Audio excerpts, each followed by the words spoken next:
అందరికీ నమస్కారాలు.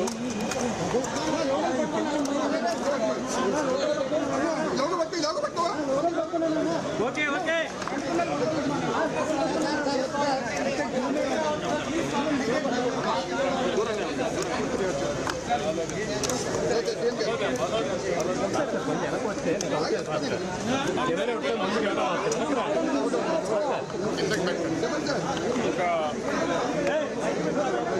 నిన్న ఫార్మా సిటీలో జరిగింది దురదృష్టకరమైన సంఘటన. దీనిని చాలా తీవ్రంగా ఖండిస్తున్నాం, బాధపడుతున్నాం. ఈరోజు నాకు చాలా బాధేసింది.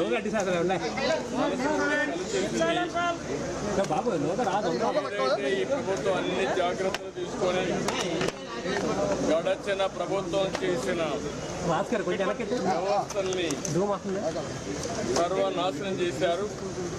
అవన్నీ బాగు చేసే కార్యక్రమంలో ఇలాంటి సంఘటన జరగడం చాలా బాధిస్తుంది. అయితే ఈ సంఘటన వల్ల దగ్గర 17 మంది చనిపోయారు, 36 మంది దెబ్బలు తగిలాయి, 10 మందికి మేజర్ దెబ్బలు ఉన్నాయి, 26 మందికి మైనస్ అయినాయి. ఇప్పుడే అందరినీ కలిసి వాళ్ళతో మాట్లాడాను. ఇంకో పక్క 57 మందికి బల్స్ కూడా ఉన్నాయి. 57 ఒక అతనైతే 57% మంది మాట్లాడాను. చాలా ధైర్యంగా ఉన్నాడు. నేను డాక్టర్ పర్వాలేదు,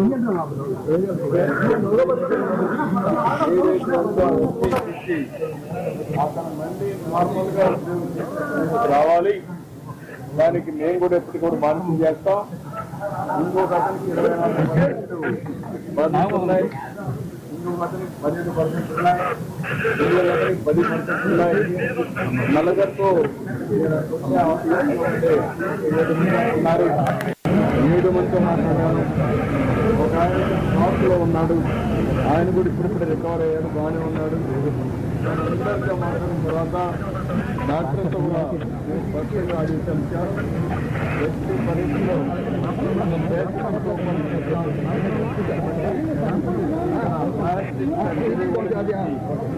ఎక్కడ కూడా చేసే బాధ్యతమన్నాను. అన్ని విధాల మానిటర్ చేస్తున్నాం.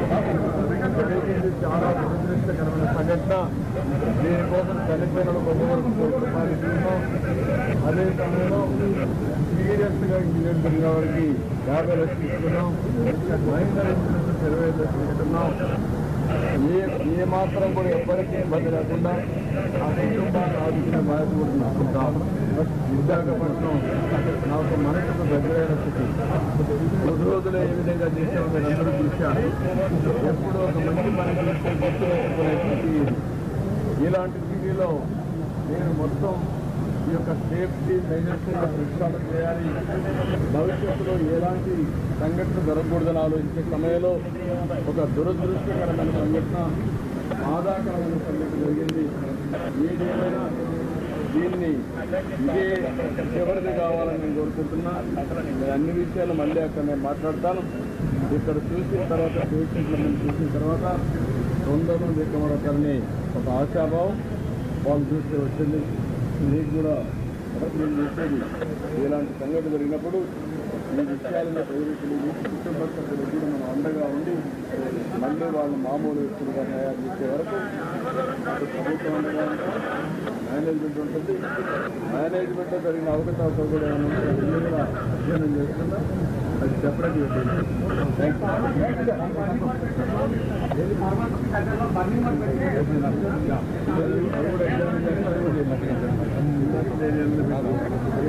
ఏం చేయాలో అనుకోండి.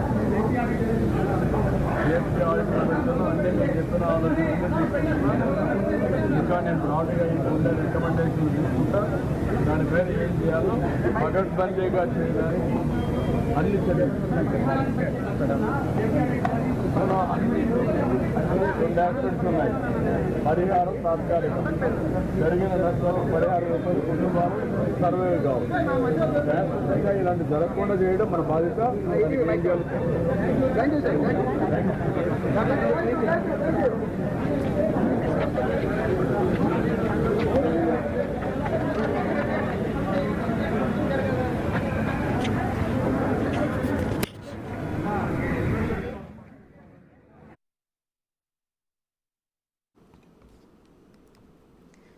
ఇటు ఏపీ సీఎం చంద్రబాబు విశాఖలోని మెడికవర్ హాస్పిటల్ కి చేరుకున్నారు. అచ్యుతాపురం సెస్ పేలుడు ఘటనలో బాధితులను పరామర్శించారు ఆయన.